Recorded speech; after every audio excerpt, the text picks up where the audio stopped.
Shalom, selamat pagi bagi kita semua. Puji Tuhan, hari yang baru. Kita patut bersyukur untuk hari ini, hari yang Tuhan berikan bagi kita. Sebelum kita melanjutkan dengan berbagai macam kesibukan kita, baik rasanya kalau kita merenungkan firman Tuhan sebagai dasar dan kekuatan dan penghiburan bagi setiap kita.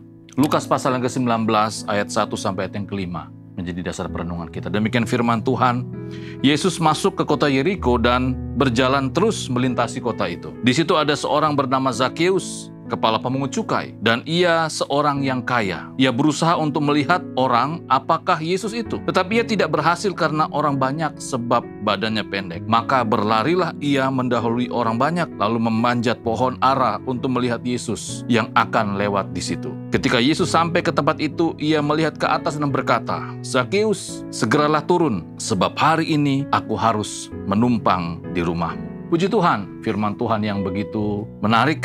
Bagaimana kita bisa melihat perjalanan pelayanan Tuhan Yesus. Dan kita bisa melihat juga begitu banyak orang yang datang berbondong-bondong ingin melihat, ingin mengetahui, ingin tahu siapa sih Yesus itu, apa saja sih yang akan dia kerjakan. Termasuk di dalamnya adalah seorang tokoh yang kita sudah tahu yang bernama Zakeus. Dalam bacaan firman Tuhan kita, saya mengangkat tema di pagi hari ini, memberi waktu untuk Tuhan. Dalam bacaan firman Tuhan kita bisa melihat bagaimana Tuhan Yesus sebenarnya hanya ingin melintas saja dan tidak ada niat untuk mampir di kota Yeriko. Tetapi dalam bacaan firman Tuhan kita, Zakeus, dia juga adalah seorang yang penasaran ya. Karena dia seorang pejabat yang sibuk dalam kesibukannya, dalam aktivitasnya sebagai kepala pemungut cukai, dia mendengar kok begitu banyak orang yang heboh begitu ya. Berkata ada seorang tokoh agama yang akan lewat begitu. Tetapi kita bisa melihat di dalam kesibukannya itu, dia mencoba untuk mengambil waktu. Ya, Alkitab mencatat bahwa Zakeus itu rela meninggalkan kesibukannya. Artinya Zakeus karena keinginan tahuannya, karena keinginan yang begitu besar,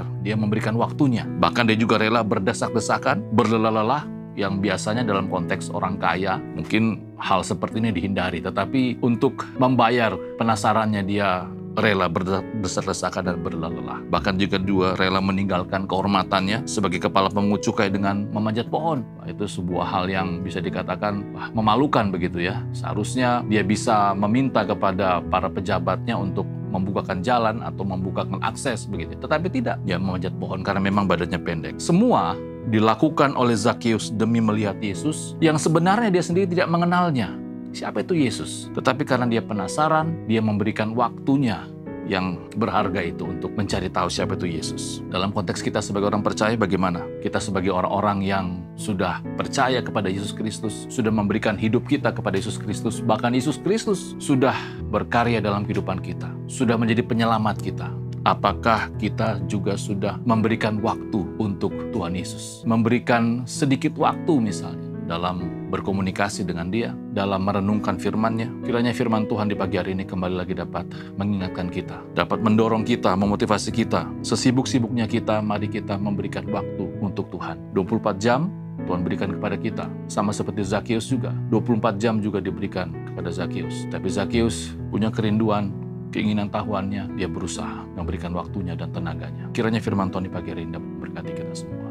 Mari kita berdoa. Tuhan, kami bersyukur untuk waktu yang Tuhan sudah berikan kepada kami sampai hari ini. Kami bersyukur lewat waktu-waktu yang Tuhan sudah berikan kepada kami. Kami dapat berkarya, kami dapat bekerja, kami dapat melayani, kami dapat berbuat banyak hal. Tapi kami juga rindu di sela-sela waktu kami dengan sengaja memberikan waktu kami untuk datang kepada Engkau. Sesibuk apapun itu. Terima kasih Tuhan untuk setiap berkat dan rahmat yang Tuhan sudah berikan kepada kami. Dan kiranya kami terus memberikan waktu kami, waktu yang terbaik untuk datang dan menghampiri Engkau. Terima kasih Tuhan, ini doa kami. Kiranya Tuhan memberkati apa yang kami kerjakan di hari ini dan juga memberkati orang-orang kami kasih. Dalam nama-Mu kami sudah berdoa. Amin.